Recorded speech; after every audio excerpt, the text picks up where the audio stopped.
Bom dia a todos, tudo bem com vocês? Prontos para mais um estudo? Vamos encurvar nossas frontes para uma pequena petição. Santo Deus, invocamos o Teu nome santo nesse momento, suplicando a presença do Espírito Santo entre nós, para conduzir as nossas mentes à verdade. Que ao abrir a Sua palavra, o Senhor nos ajude, nos guie na compreensão correta do que aqui está expresso. É o que nós te pedimos por Jesus. Amém. Bem, o tema das oficinas que eu irei ministrar aqui é a lei de Deus, o sábado, no contexto da crise final. Então, nesse primeiro momento, eu não tenho muitas pretensões, até mesmo porque o tempo é curto. Então, eu quero voltar aos primeiros princípios no tocante ao tema da lei de Deus. Então, eu convido os irmãos, sem delongas, a irem a Êxodo capítulo 20, o capítulo que trata do decálogo. Vamos fazer a leitura desse texto e selecionar alguns pontos para a nossa reflexão. Êxodo capítulo 20.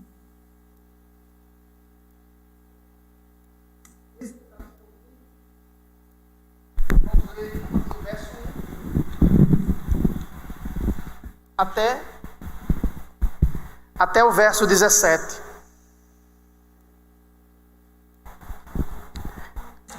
Êxodo 20, do verso 1 até o verso 17. Então falou Deus todas estas palavras: Eu sou o Senhor teu Deus, que te tirei da terra do Egito, da casa da servidão. Não terás outros deuses diante de mim. Não farás para ti imagens de escultura, nem semelhança alguma do que há em cima nos céus, nem embaixo na terra, nem nas águas debaixo da terra. Não as adorarás, nem lhes darás culto.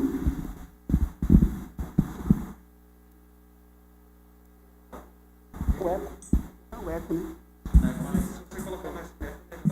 Os irmãos conseguem me ouvir sem o microfone?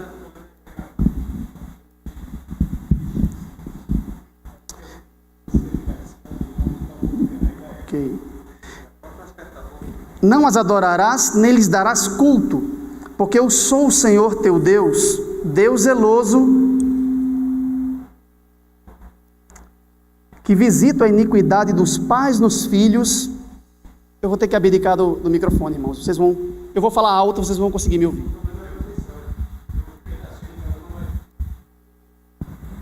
Tem um outro microfone aí.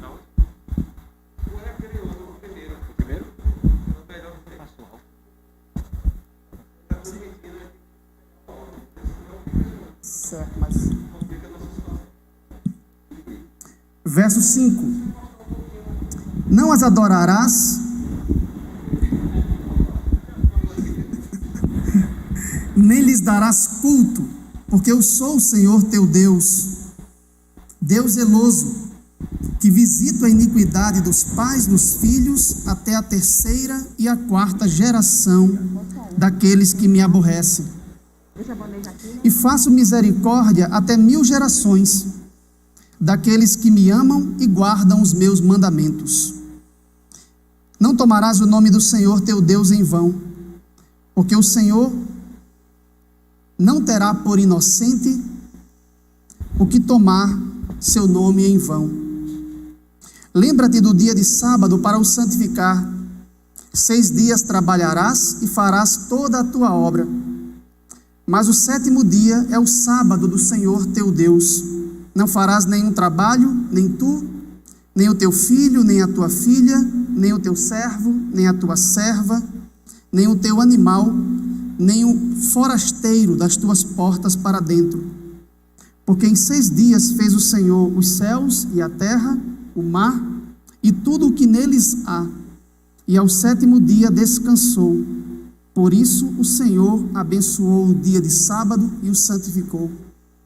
Honra teu pai e tua mãe, para que se prolonguem os teus dias na terra que o Senhor teu Deus te dá. Não matarás, não adulterarás, não furtarás, não dirás falso testemunho contra o teu próximo, não cobiçarás a casa do teu próximo, não cobiçarás a mulher do teu próximo, nem o seu servo, nem a sua serva, nem o seu boi, nem o seu jumento, nem coisa alguma que pertença ao teu próximo. Aqui nós fizemos a leitura do Decálogo. Se parássemos aqui só na leitura do texto bíblico, eu já ficaria satisfeito. A palavra de Deus é tudo para nós. Vamos então aproveitar esse tempo que resta para selecionar alguns pontos aqui para a nossa reflexão, para analisarmos mais de perto. O trabalho erudito, as pesquisas acadêmicas que têm sido realizadas sobre o Decálogo, desde a década de 70 até hoje, está mais centrada na busca de paralelos em documentos antigos para esse texto da legislação mosaica. A maioria dos eruditos, principalmente eruditos críticos, que utilizam metodologia histórico-crítica para a investigação das Escrituras, têm se dedicado a procurar paralelos e semelhanças em tratados de sucerania e vassalagem do Antigo Oriente Próximo. Os irmãos que tiverem interesse em ler sobre as conclusões eruditas acerca das semelhanças entre o Decálogo e esses antigos tratados, essas antigas alianças, podem ler os trabalhos de dois eruditos são Meredith Kline e George Mendenhall. Eles fizeram pesquisas exaustivas sobre o texto do Decálogo e perceberam profundas semelhanças com os tratados hititas, com os tratados de aliança dos antigos egípcios, dos antigos assírios, dos povos mesopotâmicos de um modo geral. Então, os irmãos que tiverem interesse em analisar o Decálogo do ponto de vista das semelhanças com as alianças feitas na Antiguidade, podem recorrer ao trabalho do Meredith Kline e do George Mendenhall, que desde a década de 70, meados da década de 70, tem se dedicado a esse tipo de investigação. Porém, uma das coisas que eles descobriram e que é importante para nós é que o Decálogo, na realidade, o que se chama de Código da Aliança, Êxodo capítulo 20 até o capítulo 24, pode ser dividido em 4 porções, em 4 tópicos. Há um preâmbulo em que o sucerano se identifica, se apresenta pelo nome e relembra um evento histórico em que um benefício foi dado ou feito ao vassalo. Seria o fundamento histórico da aliança. No preâmbulo, o sucerano se apresenta e relembra ao vassalo o benefício. Está presente no Decálogo, está presente nos tratados de sucerania e vassalagem do Antigo Oriente Próximo, principalmente os tratados hititas que foram mais investigados. Além de um preâmbulo, vem estipulações ou prescrições legais.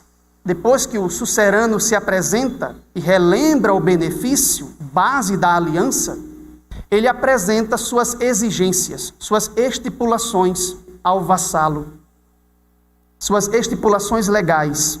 Depois há uma porção nos documentos antigos, nos tratados antigos, dedicada a apresentar as bênçãos e as maldições. Bênçãos para os obedientes, os que cumprirem as estipulações, e maldições para os desobedientes. E no final há uma recomendação para a leitura pública do documento, periodicamente. Se você ler Êxodo capítulo 20, 21, 22, 23 e 24, você vai encontrar essas 4 porções bem diferenciadas, seguindo aí as convenções da antiguidade. Convenções literárias, era assim que se produzia um antigo tratado, uma aliança era feita na antiguidade. Essa mesma estrutura aparece aqui dentro da legislação mosaica, né? E nessa porção que nós chamamos de Código da Aliança, esses 4 capítulos aqui, começando em Êxodo 20, indo até o capítulo 24. Ok? Afora essas pesquisas literárias feitas por eruditos que procuram semelhança entre o documento bíblico e os documentos antigos, em obediência a convenções literárias da antiguidade, o que mais nós poderíamos escolher aqui para a nossa reflexão? Há muitas coisas que podem ser ditas sobre o decálogo. Primeiro, podemos pensar sobre a palavra, né? Decálogo. Essa palavra aparece na Bíblia? Alguém já viu a palavra decálogo na Bíblia? Não aparece em nossas traduções para o português, mas se os irmãos forem aí rapidamente em Êxodo capítulo 34, versículo 28, vocês vão entender a origem desse termo. Êxodo 34, verso 28. E ali esteve com o Senhor 40 dias e 40 noites, não comeu pão nem bebeu água. O contexto aqui é a entrega das tábuas, a segunda. E escreveu nas tábuas as palavras da aliança, as 10 palavras. Preste bem atenção a essa expressão, as 10 palavras. No hebraico, no texto original hebraico, nós temos o vocábulo devarim. Mas na versão grega do Antigo Testamento, mais antiga de que dispomos, a chamada Septuaginta, ou LXX, a versão dos 70, aparece a expressão grega composta, decalogos, 10 palavras. Daí o termo decálogo no idioma português. Note que não encontramos aqui a expressão os 10 mandamentos, que é muito comum a nós. Aparece a expressão as 10 palavras. E nesse verso 28 também é dito que o que estava inscrito nas tábuas eram as palavras da aliança. As 10 palavras, as palavras da aliança. Ou seja, o decálogo é a súmula de toda a aliança. No decálogo, nós encontramos as palavras da aliança sinaítica, o pacto do Sinai, firmado entre Deus e o antigo povo do pacto, o povo de Israel. Então, no tocante ao termo decálogo, os irmãos já agora têm essa informação. Estamos diante das 10 palavras pronunciadas por Deus. Não palavra no sentido de que é um vocábulo específico, mas 10 mensagens ou 10 preceitos aqui apresentados. E o verso 1 de Êxodo 20 introduz esse tema quando diz: então falou Deus todas estas palavras. Se vocês tomarem como base o texto hebraico, o texto em sua língua original, vocês irão perceber que Deus pronunciou 172 palavras. Aí, desde o verso 2 até o final do verso 17. É um dado estatístico relevante? Não muito. Mas o verso 1 diz: Deus falou todas estas palavras. 172 palavras foram proferidas pela boca de Deus. O elemento mais importante não é o número de palavras proferidas. Para nós, no verso 1, o elemento mais importante é a expressão, falou Deus todas estas palavras. Essa expressão você não encontra na Torá, em nenhum outro lugar. Em nenhuma outra parte do Pentateuco, você encontra a expressão, Deus falou estas palavras. Sempre Deus fala a Moisés e a Arão, dizendo, Deus fala ao povo através de Moisés e Arão, como seus mediadores, como seus intermediários, como seus porta-vozes. para usar aqui o termo original, Navi, né? Profeta, boca de Deus, o porta-voz de Deus. Esta é a primeira e a única vez dentro do Pentateuco em que Deus fala diretamente ao povo. Deus, do cume do monte, fala diretamente ao povo. E quando chegamos no verso 18, o povo pede a Moisés que Deus não fale mais, prefere ouvir da própria boca de Moisés. Portanto, a única porção da legislação mosaica, podemos dizer assim, da lei, proferida por Deus diretamente ao povo, é o Decálogo. Aí aqui nós percebemos uma certa singularidade nesse trecho das Escrituras. É muito comum hoje,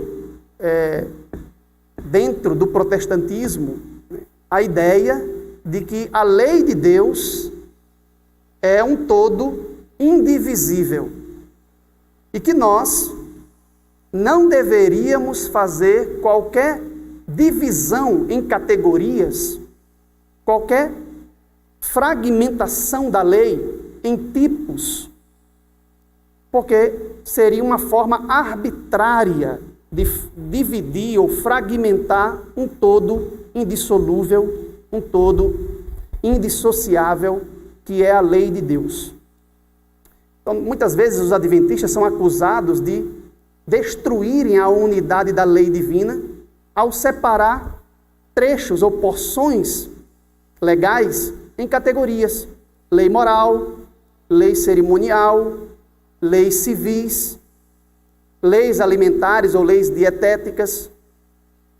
Então, muitas vezes, pesa sobre nós esta acusação de destruir a unidade da legislação divina, da lei revelada no Antigo Testamento. Bem, é verdade que a lei de Deus, presente nos 5 primeiros livros da Bíblia, é uma unidade indestrutível, uma unidade indissolúvel.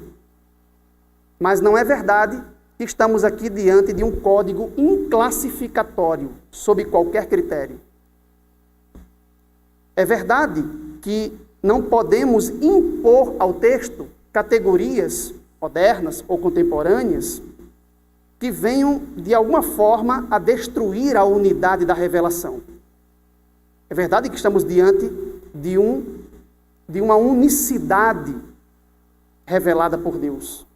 Mas não é verdade que a legislação mosaica como um todo não possa ser submetida a qualquer tipo de classificação. É um todo indivisível, mas não inclassificável. Na história do judaísmo, já existiam várias formas, várias categorias de classificação da lei mosaica. Os antigos rabinos computavam 613 mandamentos, alguns negativos, proibições, e outros positivos, prescrições. O próprio Jesus fala do maior mandamento da lei, ou de maiores ou menores mandamentos dentro da lei. Então, não é verdade que a lei não se submeta a qualquer forma de classificação. É possível estabelecer certas classificações sem destruir a unidade da revelação divina. Os primeiros pais da igreja dividiam os preceitos ou as proibições da legislação mosaica em 3 grandes categorias: preceitos morais, preceitos cerimoniais ou culticos e preceitos civis.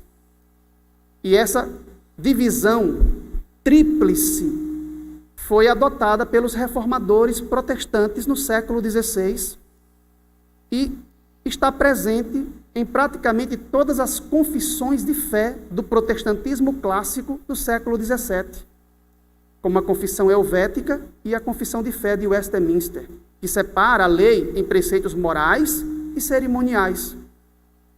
Então não é verdade que os adventistas do 7º dia do século XIX para cá inventaram estas categorias a fim de dividir a lei de Deus, fragmentá-la arbitrariamente.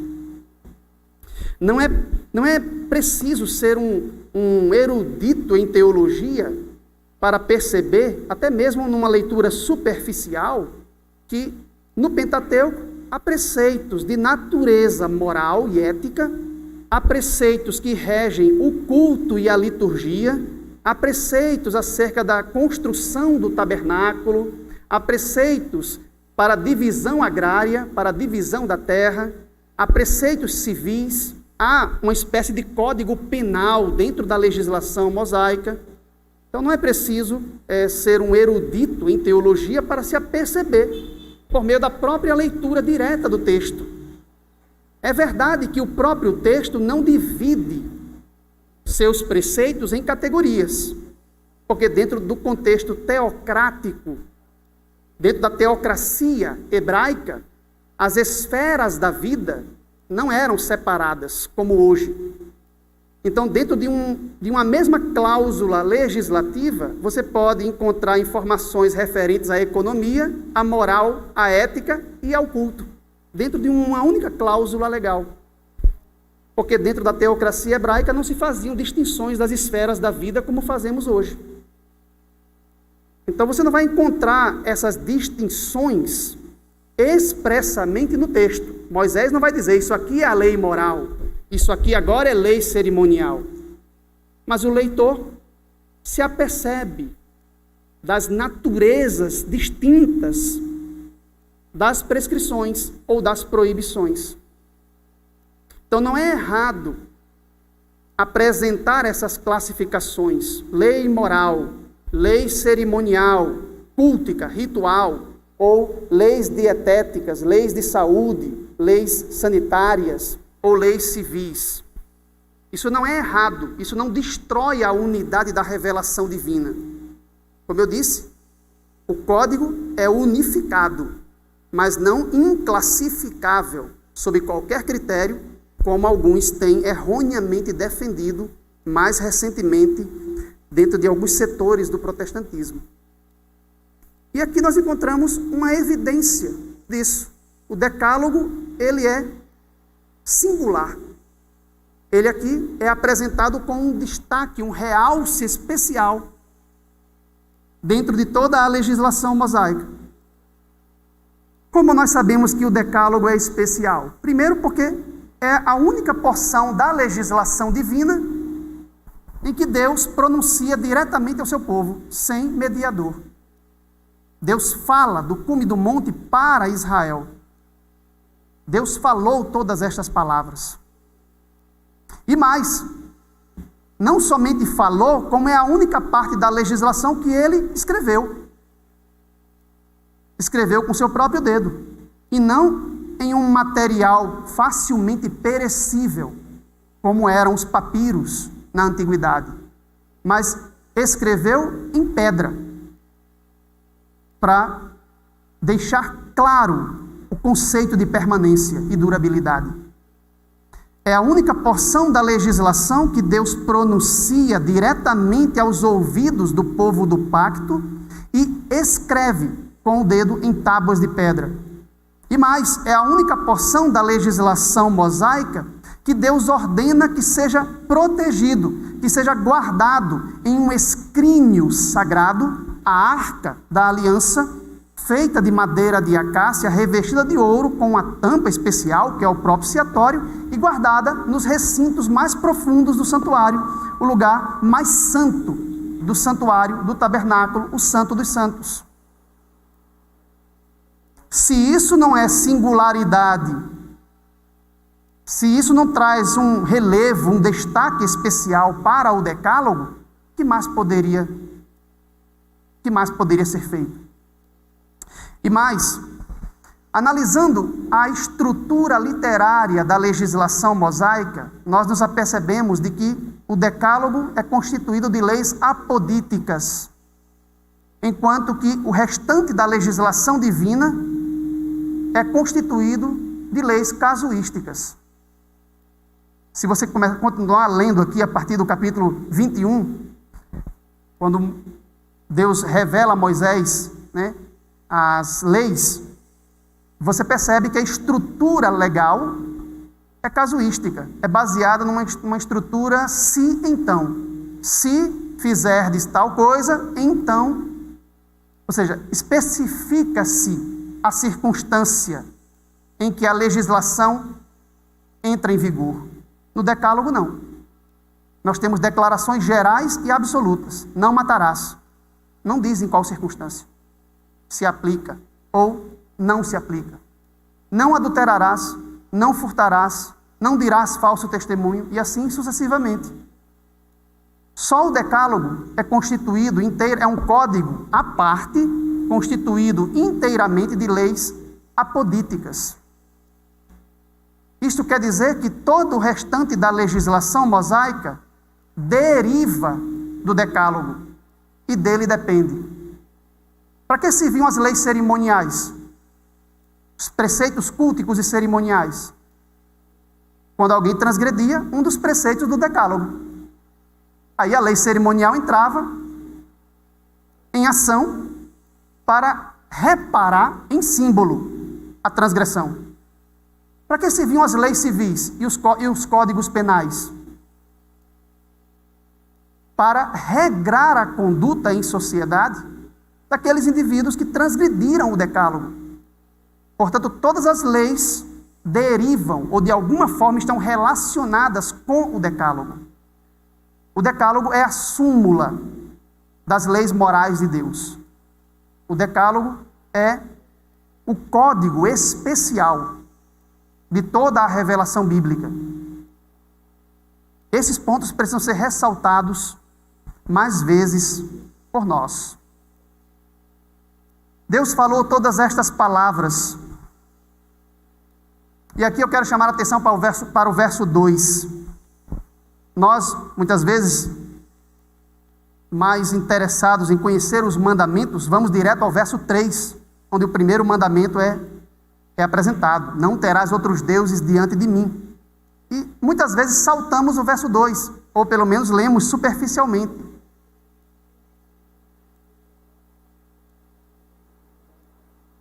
Mas o verso 2 é vital para nós. Veja o que é dito. Depois do verso 1, falou Deus todas estas palavras, que é uma introdução ao preâmbulo do verso 2.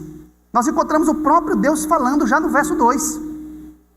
As primeiras palavras de Deus aqui não é o verso 3, que consiste no primeiro mandamento do Decálogo. As primeiras palavras de Deus são o preâmbulo que se encontra no verso 2, quando ele diz: eu sou o Senhor teu Deus. Eu sou Yahvé teu Deus. São as primeiras palavras de Deus no código. E as últimas palavras é teu próximo, lá no verso 17. Começa com teu Deus e termina com teu próximo. Isso leva a uma classificação natural de que uma parte do código tem a ver com o nosso relacionamento com Deus. Portanto, são preceitos essencialmente religiosos. E outra parte do código tem a ver com o nosso relacionamento com o nosso semelhante, com o nosso próximo. São mandamentos essencialmente éticos. Portanto, a lei moral de Deus, cuja súmula é o Decálogo, pode ser classificada naturalmente em preceitos essencialmente religiosos e preceitos essencialmente éticos. Começa com teu Deus e termina com teu próximo. O que foi que Deus disse no verso 2? Eu sou o Senhor teu Deus, que te tirei da terra do Egito, da casa da servidão. Deus aqui apresenta o fundamento histórico da aliança. O benefício que ele fez para Israel. Antes de apresentar suas exigências morais, antes mesmo de proclamar o primeiro preceito, Deus se apresenta não como um legislador, mas como um redentor. Eu sou o Senhor que te libertou da escravidão. Eu sou o teu redentor. Portanto, o Decálogo está inserido na graça. A lei que vem logo em seguida é uma dádiva da graça divina. Esse conceito que predomina em alguns setores da cristandade hoje, de que o decálogo, a lei de Deus, as leis veterotestamentárias são desprovidas de graça, ou se opõem à graça, ou estão em um contexto distinto dela, não suportam a investigação. Deus se apresenta como um redentor de seu povo, antes de se apresentar como um legislador. Eu sou o Senhor teu Deus, que te tirei da terra do Egito, da casa da servidão. Depois que Deus liberta o povo e o faz incondicionalmente, o povo não fez nada por merecer.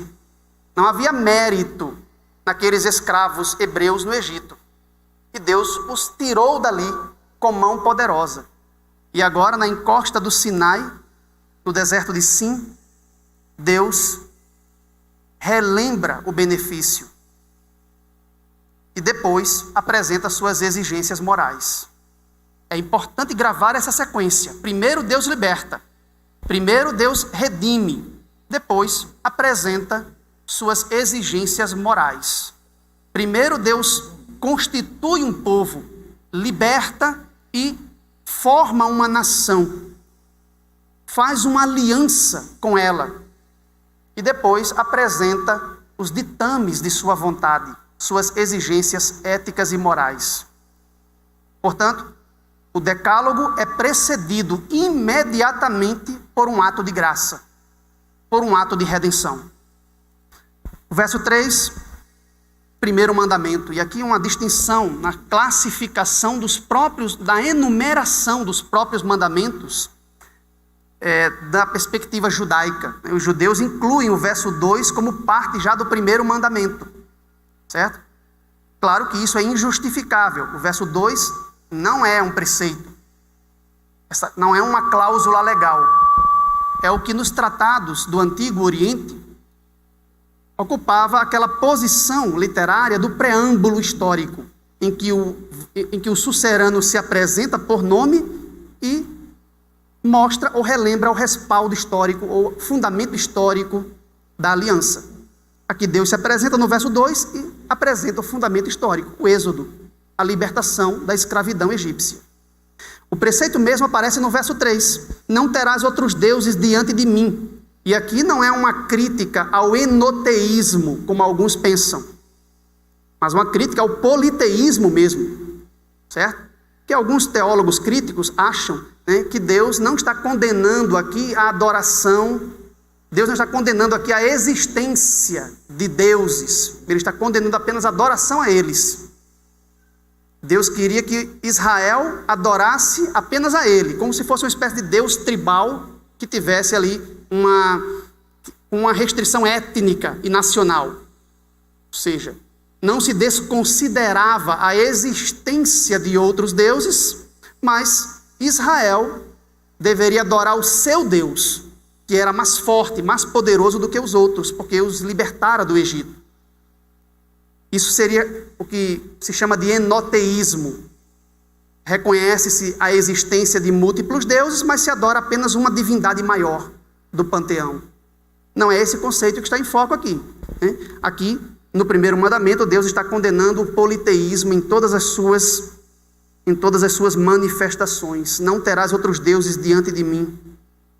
O segundo mandamento, no verso 4, não farás para ti imagens de escultura, nem semelhança alguma do que há no céu, nem embaixo na terra, nem nas águas debaixo da terra. Se lermos apenas o verso 4, sem o seu complemento, no verso 5, nós talvez cheguemos à conclusão precipitada de que Deus condena a arte, e que Deus condena toda e qualquer forma de escultura, porque aqui diz, não farás para ti imagens de escultura do que há no céu, na terra e nas águas debaixo da terra.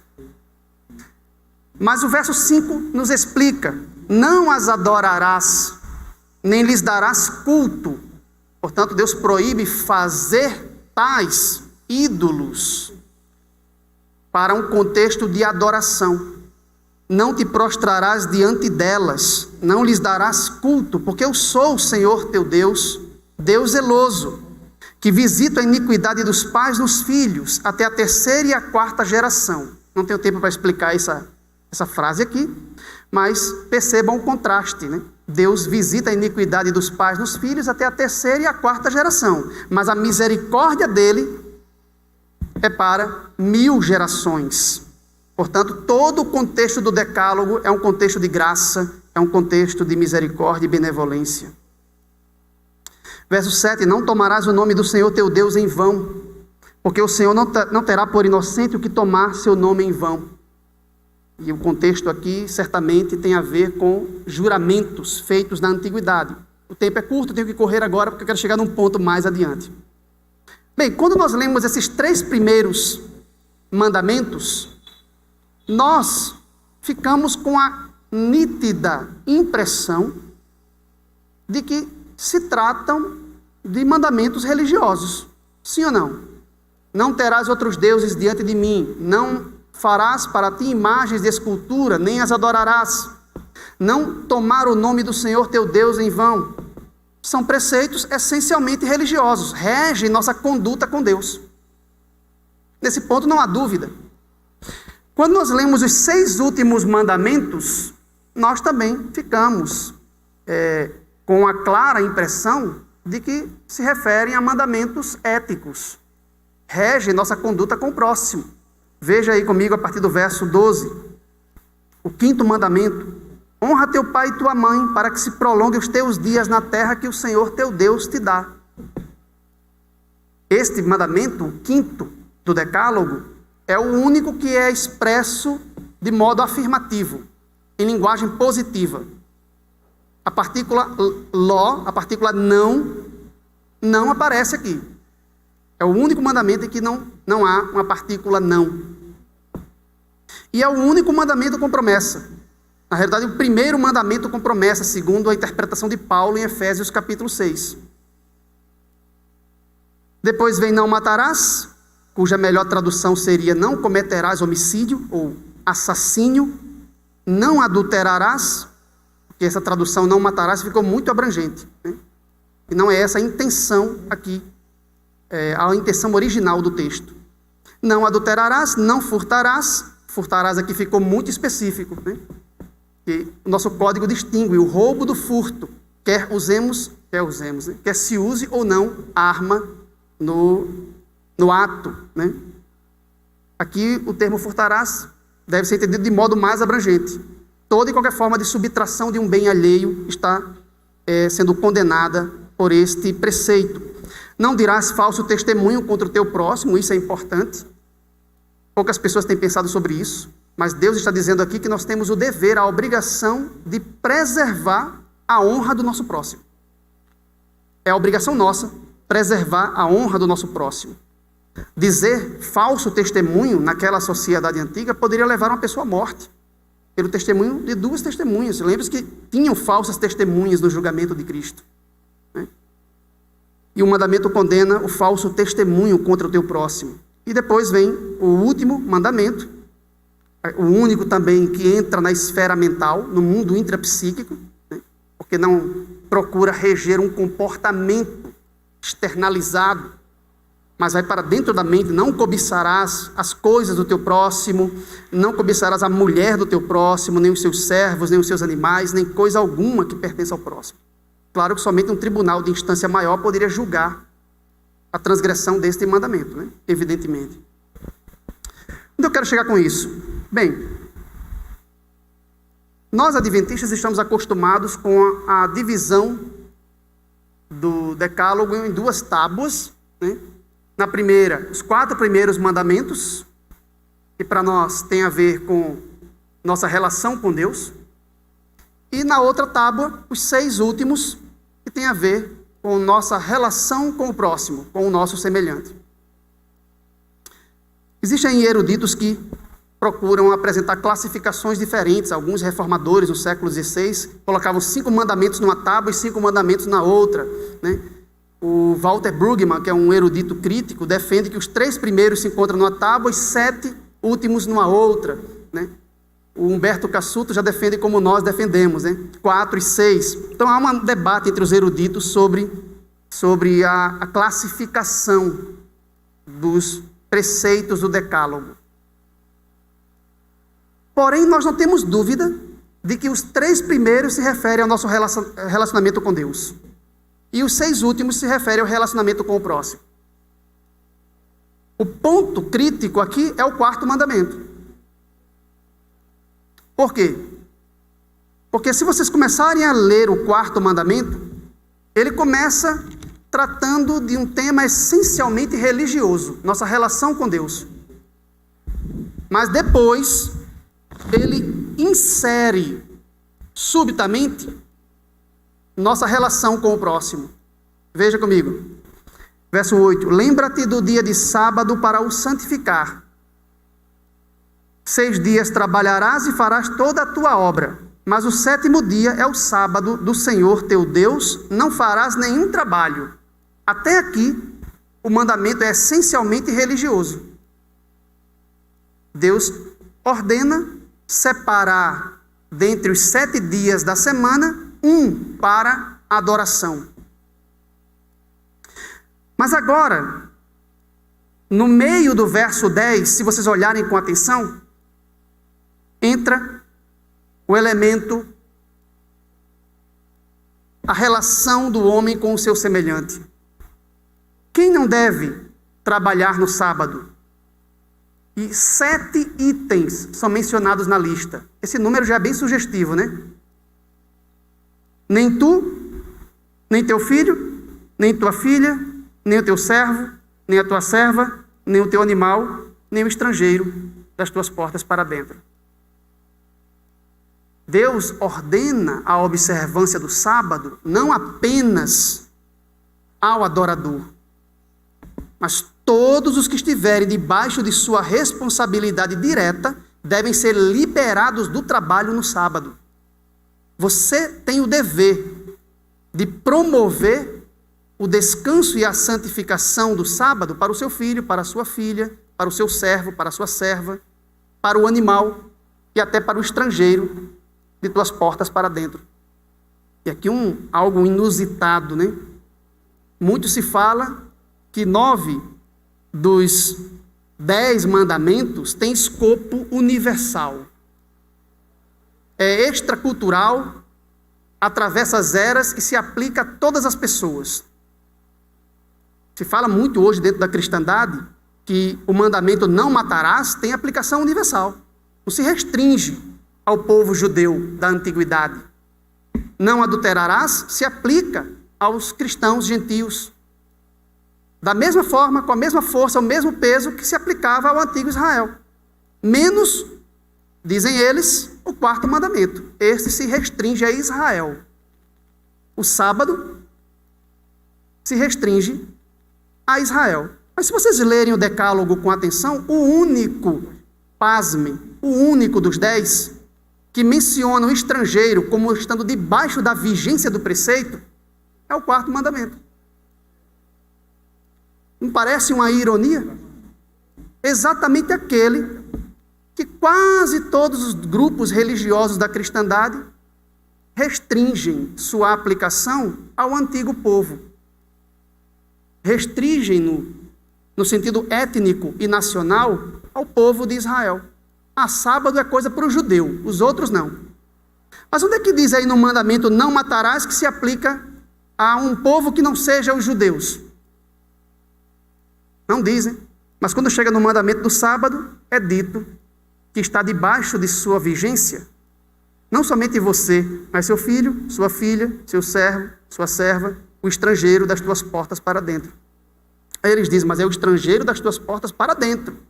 Claro que o que está em foco aqui é o prosélito, é aquele estrangeiro não natural da terra que aceita a aliança. E é evidente que tem que ser assim, né? Todo que aceita a aliança com Deus está sob a autoridade desse preceito. Então, esse é um fato que deve também ser ressaltado aqui. Então note que a primeira parte do mandamento rege nossa conduta com Deus. Mas a segunda parte do mesmo mandamento rege nossa conduta com o próximo. com o meu filho, com minha filha, com o meu escravo, com o estrangeiro, com o animal, e assim sucessivamente. Então podemos dizer que o quarto mandamento é uma espécie de mandamento dobradiça que liga os 3 primeiros preceitos de amor a Deus e os 6 últimos preceitos de amor ao próximo. Porque nele constam cláusulas que regem a conduta com Deus e cláusulas que regem a conduta com o nosso próximo. Podemos dizer então que o quarto mandamento é o coração da lei, é o centro do decálogo. Dr. Meredith Kline chegou à mesma conclusão em seus estudos literários, e ele não é um pesquisador adventista, mas estudando documentos, antigos tratados, ele viu que no meio das estipulações legais, naquela porção do tratado reservada às estipulações, às normas, o sucerano colocava ali o seu selo dinástico. Muitos documentos foram encontrados e o selo consta no centro das estipulações. E o selo traz o nome do sucerano, o cargo ou a função que ele exerce e sua jurisdição, ou seja, os domínios, os territórios sobre o qual governa. E quando nós lemos atentamente o quarto mandamento, nós percebemos que ele é o único dentre os 10 que traz esses 3 elementos de um selo dinástico da antiguidade: o nome da autoridade, o cargo que ele representa e o território sobre o qual governa. O nome é Yahvé, nosso Deus. Ele é o Criador de todas as coisas. E ele governa sobre os céus, a terra, o mar e tudo o que neles há. Portanto, a conclusão a que os eruditos chegam é que o quarto mandamento é realmente o centro do decálogo, é o selo, ocupa o lugar do selo dinástico nos antigos tratados de sucerania e vassalagem. Eu tenho um texto aqui do Meredith Kline, vou deixar para passar para os irmãos depois da apresentação, para nós ganharmos tempo aqui. Então nós temos o quarto mandamento como sendo distinto dos outros, porque ele abrange nossa relação com Deus e abrange nossa relação com o próximo, portanto é um mandamento de transição entre os 3 primeiros preceitos, essencialmente religiosos, e os 6 últimos, essencialmente éticos. Porém, o elemento mais desnorteador é que o quarto mandamento é revestido de um modo especial em termos literários.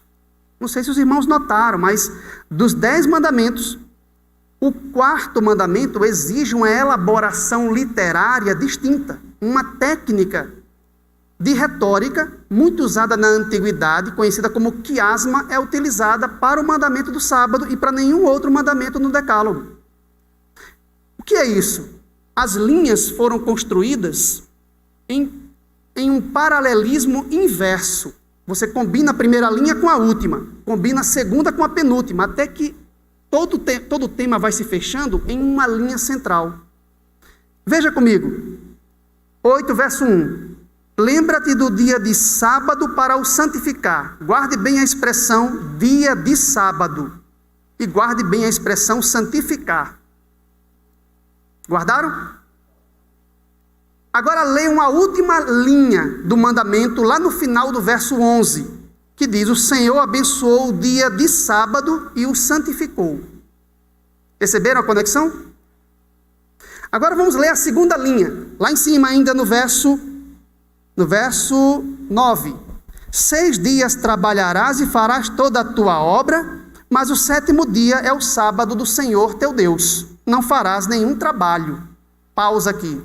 Leiam agora a penúltima linha, lá no início do verso 11. Porque em 6 dias fez o Senhor os céus, a terra, o mar e tudo o que neles há, e ao 7º dia descansou. Por isso o Senhor abençoou o dia de sábado e santificou, né?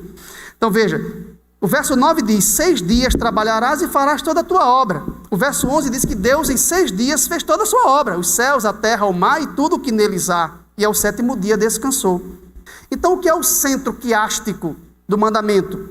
É nem tu, nem teu filho, nem tua filha, os 7 itens da lista. Este é o centro do mandamento. há uma técnica especial que realça o quarto mandamento. Alguém pode dizer, mas por que isso? Porque o quarto mandamento tem mais autoridade do que os outros? Não, evidentemente não. Todos foram proferidos pelos mesmos lábios, inscritos pelo mesmo dedo, exigidos pela mesma autoridade. Então, por que toda esta elaboração sobre o sábado?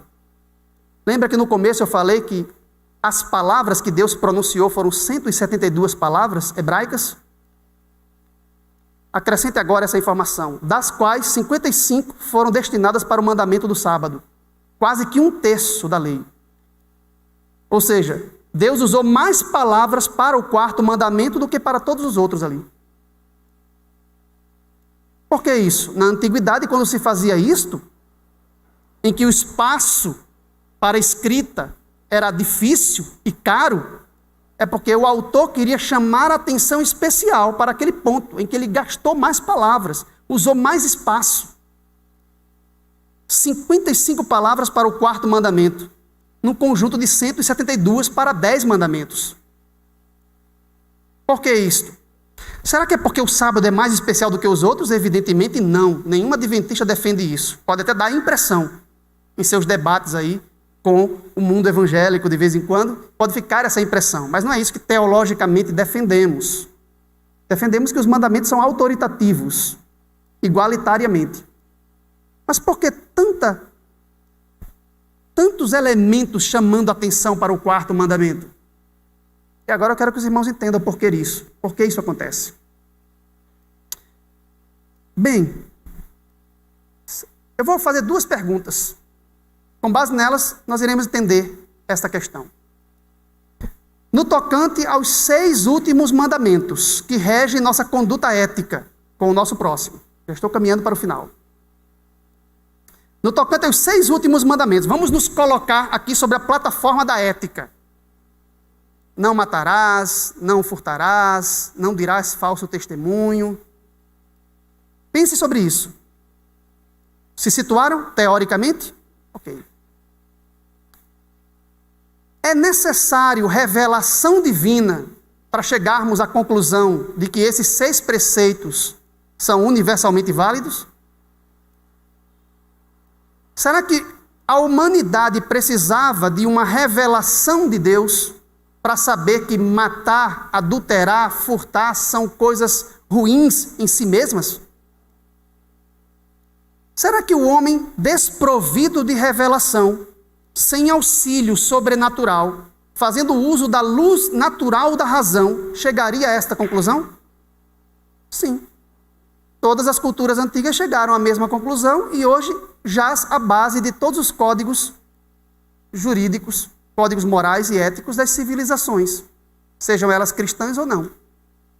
Ou seja, os 6 últimos mandamentos são tão autoevidentes, são tão intuitivos, que qualquer pessoa com um pouco de bom senso e racionalidade alcançaria sem a revelação divina. Então, há um consentimento natural para com as palavras de Deus. De fato, Deus disse, não matarás, e eu concordo, está inscrito na minha natureza. Eu chego a isso por meio de um simples raciocínio. Agora vamos sair da plataforma ética, vamos para a plataforma religiosa. Situando-se na plataforma religiosa ou até filosófica, para os que gostam da metafísica, né? Será que com a razão nós chegaríamos à conclusão de que os 3 primeiros preceitos são verdadeiros? Pense bem. Chegaríamos à conclusão.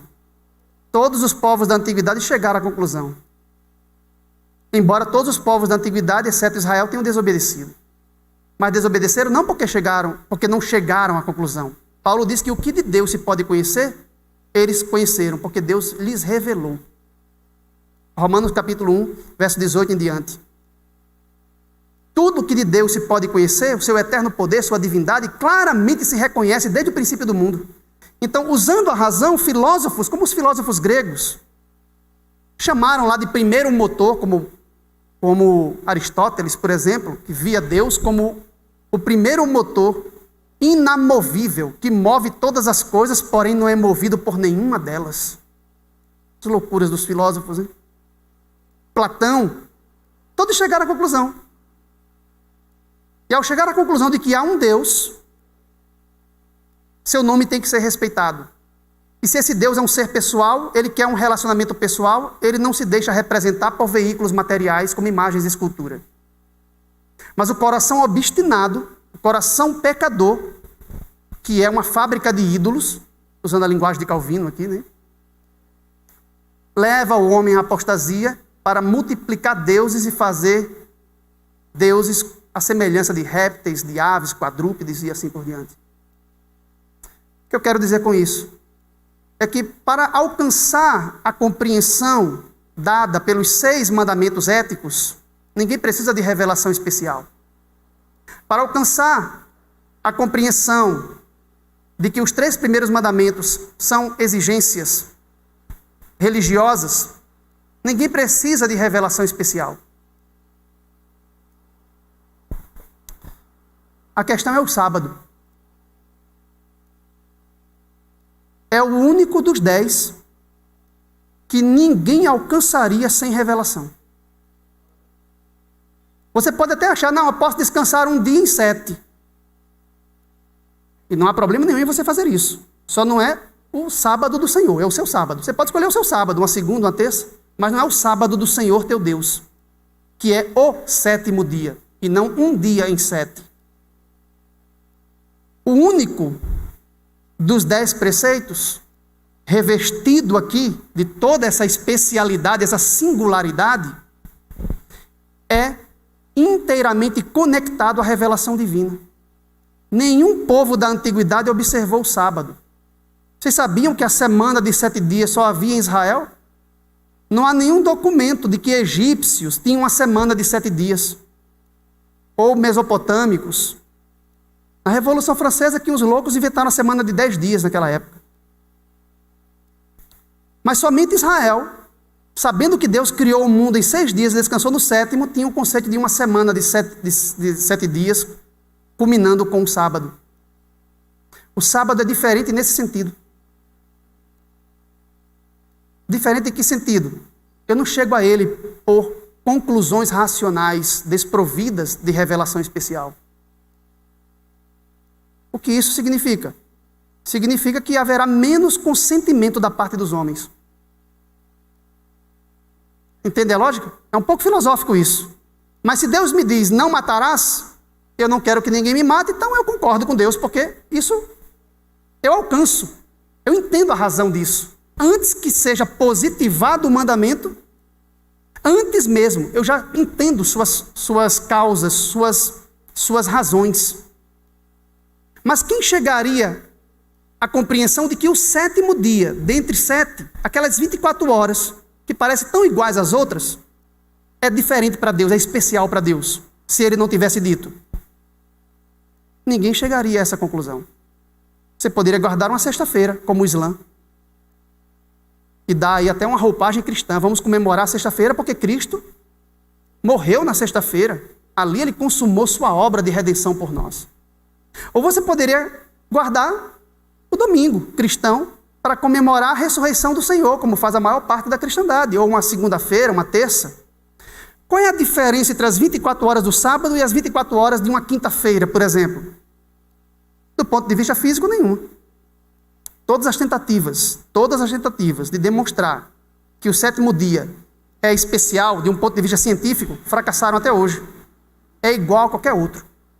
Mas para Deus é especial. Portanto, guardar o sábado se baseia única e exclusivamente na autoridade divina. Você não tem razão nenhuma para guardar o sábado, a não ser a ordem de Deus. Isto quer dizer que eu tenho razão para guardar todos os outros. Eu tenho razão para guardar todos os outros. Mas para o 4º mandamento eu não tenho razão.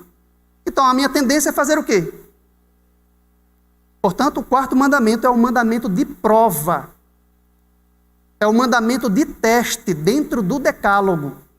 É aquele que é desprovido de qualquer base física e racional. é aquele que se sustenta exclusivamente na palavra de Jeová. Em outras palavras, o sábado é a árvore no meio do jardim. O que eu estou querendo dizer com essa metáfora? Reportem-se ao Éden. De todas as árvores do jardim comerás livremente, menos daquela árvore. O que havia de especial nela? Adão chegaria à conclusão de que aquela árvore era má e pecaminosa antes de Deus estabelecer a norma? Era necessária a positivação do mandamento para que o homem soubesse a razão dada por Deus. A razão dele. O homem não chegaria à conclusão sozinho. Deus teve que revelar que aquela árvore ali era diferente. Em termos físicos e racionais, não havia diferença nenhuma. Por isso que era um mandamento de prova. Se Deus tivesse dito para Adão, não mate sua esposa Eva, Adão não teria pecado. Porque a natureza santa de Adão não permitiria que tal coisa acontecesse. Alguém poderia dizer, como assim? Adão foi criado em justiça e santidade, diz a Bíblia. A natureza dele não era neutra.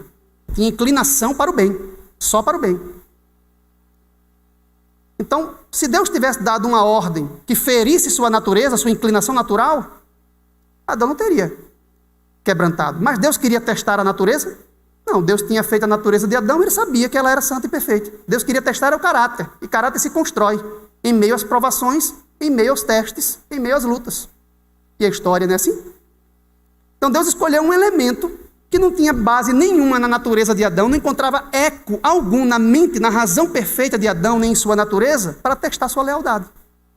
E é assim que se testa a lealdade. Obedeça só porque eu estou dizendo que é para obedecer. Como que se fosse arbitrário. Como se. Esses mandamentos existem em toda a Bíblia. Por exemplo, por que a 10ª parte tem que ser devolvida como porção sagrada? Por quê?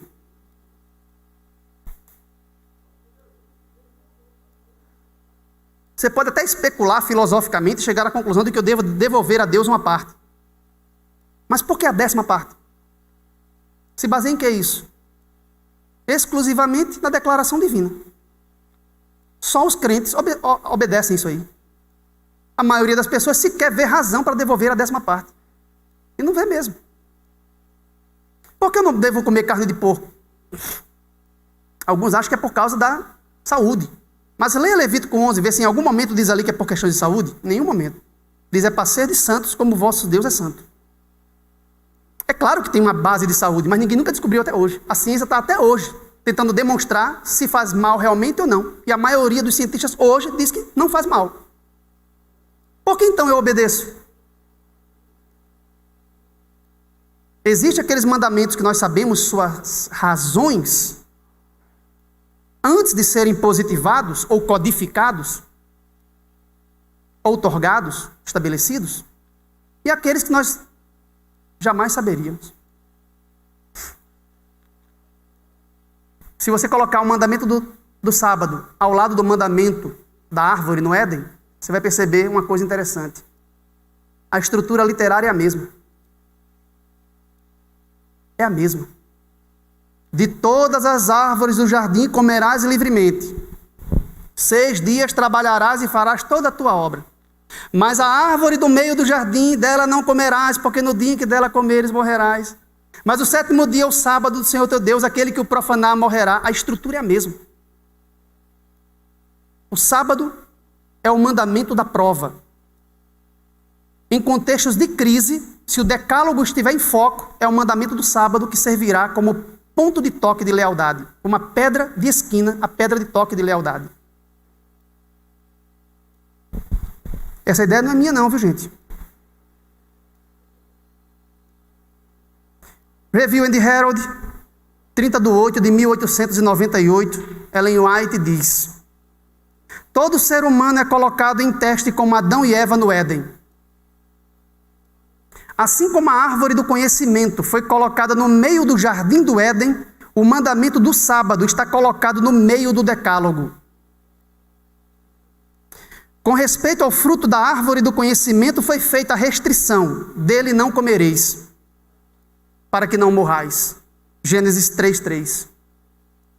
Quanto ao sábado, Deus disse: não profanareis, mas o santificareis. A conclusão dela: como a árvore do conhecimento foi o teste de obediência de Adão, o quarto mandamento é o teste que Deus deu para provar a lealdade de todo o seu povo. A experiência de Adão deve ser uma advertência para nós, enquanto durar o tempo. Ela nos adverte a não recebermos qualquer afirmação da boca de homens ou de anjos que retire um i ou um tio da sagrada lei de Jeová. Termina esse momento com os irmãos relembrando esse ponto. O sábado é a árvore no meio do jardim. É o mandamento de prova. Se fundamenta exclusivamente na autoridade de Deus. Eu estou lançando aqui uma base para os nossos 2 estudos que faltam, em que vamos trabalhar a crise no final dos tempos. Porque o sábado terá uma relevância especial quando eclodir a última crise da história.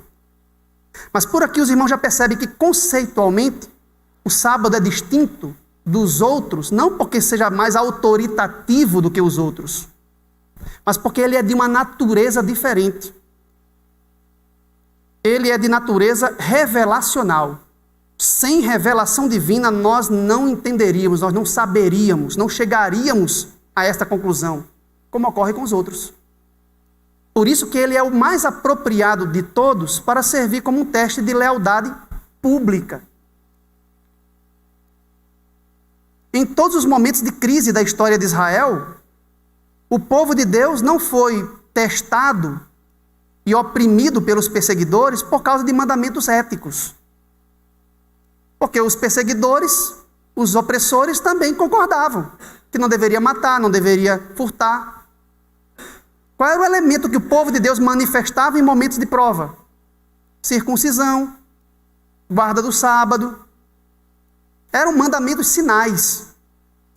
Amanhã eu vou explicar para vocês o conceito de mandamento sinal, que é aquele que entra em evidência em momento de crise